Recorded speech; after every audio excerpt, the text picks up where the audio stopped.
yung Baka no, pinag-usapan nga namin kanina, halos lahat yata ito ginawa mo na. Di ba?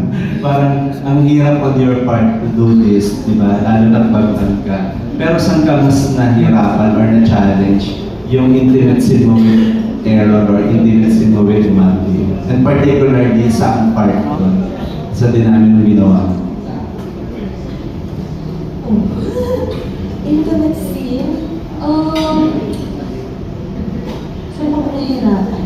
Parang sa akin kasi parang lahat ng ginawa namin, yung experience sa amin kasi iba-ibang lugar, iba-ibang pwesto. Tapos, wala, hindi ako totally nahirapan. Para sa akin, experience and learnings yun. And professional sila katrabaho, so nadadalagin talaga ako. Ang advantage po nun, lalo na baguhan ako, magagaling.